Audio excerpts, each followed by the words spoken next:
beautiful YouTube family. I thought I'd try a different intro. I saw a lady spin around in her chair one time in a YouTube video, and it was so endearing. I thought, I need to step up my game. Cheers. It's Monday. Why not? Why not? Today, I think I'm going to start my series talking about albums that I love and that I've painted. So far, I'll talk about the ones I've painted, and then maybe eventually we'll run out and we'll just talk about albums in general, maybe records I have. I want to tie it into MBTI for those of you that are here for the personality stuff. But for those of you here for the music, that's awesome too. And for those of you who are here for the music and the personality stuff, hi friend. We are long lost soul sisters and brothers. Today I'm starting out with one that I'm probably most proud of because I put it on Twitter and Howard Jones himself loved it. And I'm pretty darn sure that he runs his own Twitter account, just from the interviews I've seen, the way he talks, and then the way that his Twitter is sort of the verbiage of the Twitter. It sounds very much like him. So I think I got a personal love from Howard Jones, which is really awesome. So without further ado, the first album that I painted that would love a loving home if anyone would like to purchase this thing or whatever, is Howard Jones' Dream into Action. Ooh. I love this. Well, first of all, if you look at the actual album cover, because this is my rendition of it, mine is, oh no, I'm out of focus. I'm so new to all this filming stuff. Please forgive me. Please forgive me, like Bryan Adams said. Mine is more like a cartoony version of it, but it works. We have Howard here, and then if you look closely, there are 5 sort of figures around his mind. And I always kind of interpreted this album cover to mean he's just got different facets of his personality. He's got different sides, all of his thoughts going through his head. What's really cool, and I don't know that I conveyed it very well in my art. Gosh, I don't need to be so self-deprecating. I'll get better at this with time, I promise. Where I will confidently say, this is what it is. But for now, I humbly go forth. You can definitely see sort of this like 90s Fresh Prince of Bel-Air cut, and then the eye, the nose, and the face. But to me, what I noticed, especially on the album cover, is those spaces that you don't assume are people. You start to see like this, look at that, that's a face, and that's a face. They're just facing the other way. So there's more faces than what are seen. But let's get to the music because that's right here. But yes, Howard Jones. I don't know if I should hold this the whole time. Maybe I will. We'll see. We'll see. Did I mention I started drinking? This is only my first glass, I promise. This album is important to me. First of all, I'm an 80s music nerd, and it's my favorite style of music. Synth pop is my favorite style of music, which I love all kinds of music, and I'm very open to listening to all of it. So some people probably think, why synth pop? You know, it's pop. But there's something about it that just speaks to my soul. And I'll go ahead and take this down an MBTI route. I think that the 80s, if I had to classify decades by personality type, I would make it an ENTP. And ENTPs are awesome. And they're very witty. They're highly intelligent. And they have this really interesting imagination and creativity that is almost unparalleled, except by maybe like INFPs or INFJs. I would say they're all very much creative. But ENTPs, when I think of an ENTP, I think of somebody that loves, I don't know, I feel like every ENTP I've ever known loves cartoons or animation. And to me, the 80s, not that the 80s are cartoons and animation, but it has a very bright, out of the box, interesting style to it that is unique and kind of doesn't really care what other people think, but at the same time, it appeals to the masses, which I think an ENTP would, because they're typically very charismatic. So, yes, I love 80s music, and I love synth pop, and Howard Jones to me is one of the masters of the synthesizer. The man's a genius. And I think what I love about the synthesizer, I guess I should put this down, is that it's an instrument that mimics other instruments, and to me, that's how I feel. I'm not going to say what my type is, because I'm currently going through a process with objective personality typing that's making me question if I'm even right. And with Dave and Shan, they said you should have other people kind of telling you who you, not who you are, that doesn't sound right. They get to observe you from an outside perspective, kind of like a doctor diagnosing you, instead of you come to the doctor and going, oh, I have this disease. You would tell the doctor your symptoms and they would diagnose you. Excuse me. So I think the viewers should tell me what they think I am. I'd be interested to see.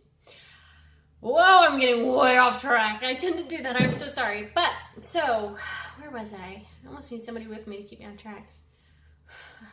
An ST type, maybe. But, basically, yes, the synthesizer, to me, it feels like my soul, because I feel like a chameleon. It can sort of morph into a different instrument, a different personality, a different flavor, depending on who I'm with.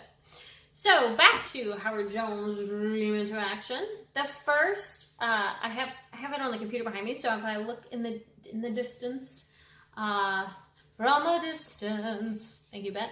I said a lot. I am so sorry. Gosh, I promise you guys, this is one of my first real videos, but I'll get there where I don't have to apologize so much. But the first track is Things Can Only Get Better, which was on the radio, and I knew about before really listening to the whole album.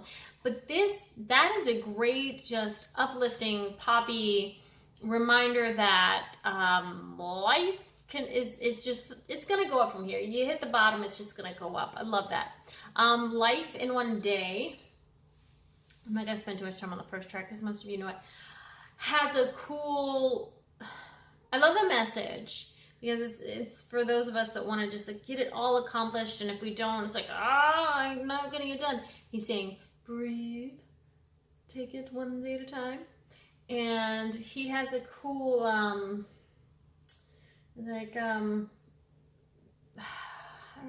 don't try to live your life one day, don't cost your time.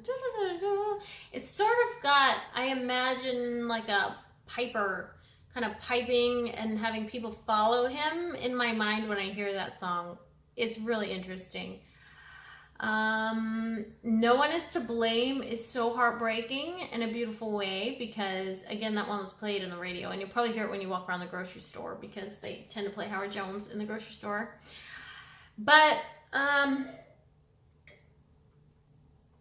that one's heartbreaking because it's two people in love, and it's not their fault that it's not working out. It's just not in the cards for them. And if you've experienced that, it's terrible. So sometimes I skip that track because it makes me sad. I'm not going to go over all of these. Specialty, I really highly recommend Specialty for those of you dealing with low self-esteem or feeling like you're not good enough or unique enough or interesting enough, because Howard reminds us that yes, you're unique and you're here for a reason and you're beautiful. And Why Look for the Key, another great one for self-esteem. I feel like Howard was probably trying to figure himself out during this making of this album, but I'd have to do more research. I should have done more research. And then Like to Get to Know You Well. To me, that kind of almost has like a reggae Caribbean vibe to it with a synthesizer, so it's really interesting. And that is definitely about kind of having a crush on somebody you don't know and wanting to know them better.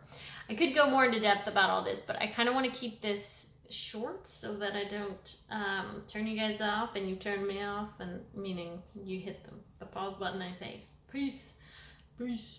But anyway, yes, this is a wonderful, wonderful album, and so I had to paint it. I love Howard. I think he's probably... From the few, I haven't seen a lot of interviews. I need to watch them again. I'm out of focus. Let me put Howard down. Maybe I can get him focused. There we go. Love you, Howard. Okay, I have a couple thoughts going on. It's his MBTI and his spirituality. I know he's a Buddhist, and you get those sort of themes in this album as well as his other music. It's all about loving yourself, loving others, finding inner peace, finding out who you are, sharing that gift with the world. But I think he's probably an INFJ or an INFP, maybe an ENFJ. Doubt it though. INFJ because a lot of his songs are speaking to the tribe or to a group of people, saying here's how you can improve yourself and get better and love yourself. You need to love yourself. It's kind of like his songs are very much externally focused, like his messages are for you. They don't, some of them, yes, like Look Mama, he's singing to his mom and he's reflecting on their relationship. Some of them are more introspective, but I get the feeling he's got extroverted, feeling pretty high on his function stack because he seems to really want the tribe to grow and improve. And so I think he's probably an INFJ.